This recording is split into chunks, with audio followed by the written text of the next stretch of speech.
Hello dear students, welcome back to classroom. അപ്പോൾ നമ്മൾ കഴിഞ്ഞ ക്ലാസ്സിൽ ഫേസ് കംപ്ലീറ്റ് ആയിട്ട് ഷെയ്ഡ് ചെയ്തിട്ടുണ്ടായിരുന്നു, അതേപോലെ ഹെയറും കംപ്ലീറ്റ് ആയിട്ടുണ്ടായിരുന്നു കേട്ടോ. ഇനി നമുക്ക് നെക്ക് ചെയ്യാനായിട്ട് ശ്രദ്ധിക്കാം. ഞാനിവിടെ 2B പെൻസിൽ വെച്ചിട്ടാണ് ഷെയ്ഡ് ചെയ്യുന്നത്. ഷെയ്ഡ് ചെയ്യുമ്പോൾ ശ്രദ്ധിക്കേണ്ട കാര്യം എന്താണെന്ന് വെച്ചാൽ ലൈറ്റായിട്ട്, അതായത് പ്രഷർ കുറച്ചിട്ട് വേണം നമ്മൾ ഷെയ്ഡിങ് ചെയ്യാൻ വേണ്ടിയിട്ട്. നമ്മളിതുപോലെ പെൻസിൽ വെച്ചിട്ട് ജസ്റ്റ് ഇതുപോലെ ഒന്ന് ഷെയ്ഡ് ചെയ്ത് കൊടുക്കുക, എന്നിട്ട് ബ്ലെൻഡിങ് സ്റ്റെമ്പ് വെച്ചിട്ടൊന്ന് ബ്ലെൻഡ് ചെയ്തെടുക്കുകയാണ് ചെയ്യുന്നത് കേട്ടോ.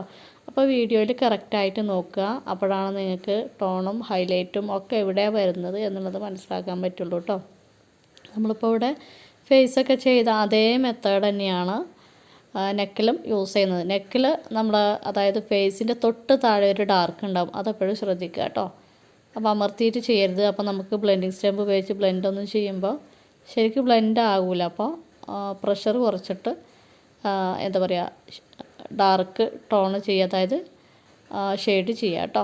അപ്പോൾ നെക്കിൻ്റെ ഈ ഒരു ഭാഗത്ത് കുറച്ചധികം ഡാർക്ക് ഉണ്ടാവും. കാരണം എന്താണെന്ന് വെച്ചാൽ ഫേസിൻ്റെ ആ ഒരു ഷാഡോ അവിടെ ഉണ്ടാവും. അപ്പോൾ അത് കാണിക്കാൻ വേണ്ടിയിട്ടാണ് റേസർ പെൻ യൂസ് ചെയ്തിട്ട് നമ്മുടെ ഫോട്ടോയിൽ നോക്കിയിട്ട് എവിടേക്കാണ് ഹൈലൈറ്റ് എന്ന് നോക്കിയിട്ട് റേസ് ചെയ്തെടുക്കുക കേട്ടോ. ഡാർക്കുള്ള ഭാഗങ്ങളിൽ 6B യൂസ് ചെയ്തിട്ട്, അതായത് ആ നെക്കിൻ്റെ ഒരു സൈഡിൽ ഡ്രസ്സിൻ്റെ ആ ഒരു ഭാഗത്ത് നല്ല ഡാർക്ക് വരുന്നുണ്ട്, അവിടെ ഞാൻ 6B ആണ് യൂസ് ചെയ്തിട്ടുള്ളത് കേട്ടോ.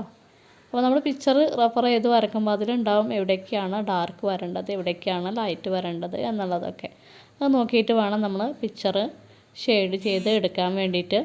നമ്മുടെ ഈ ഒരു ഇമേജിൽ ഡ്രസ്സ് വളരെ ഡാർക്ക് ബ്ലൂ എന്താ പറയുക ഷെയ്ഡാണ്. അപ്പോൾ നമ്മൾ പറ്റ ഡാർക്ക് ആക്കുന്നില്ല, അപ്പോൾ പിക്ചർ ഭംഗി ഉണ്ടാവില്ല. അപ്പോൾ ഞാൻ അതിൻ്റെ ചുളിവുകളും മറ്റും വരുന്ന ആ ഭാഗത്ത് മാത്രമാണ് ഷെയ്ഡ് ചെയ്യുന്നത്. അപ്പോൾ വീഡിയോ കറക്റ്റായിട്ട് വാച്ച് ചെയ്യുക കേട്ടോ. നമ്മൾ എന്താ പറയുക, പെൻസിൽ ഗ്രേഡ് കൂടുന്നതിനനുസരിച്ച്, അതായത് ഡാർക്ക് കൂടുന്നതിനനുസരിച്ച് ഗ്രേഡ് കൂടുതലുള്ള പെൻസിൽ യൂസ് ചെയ്യുക.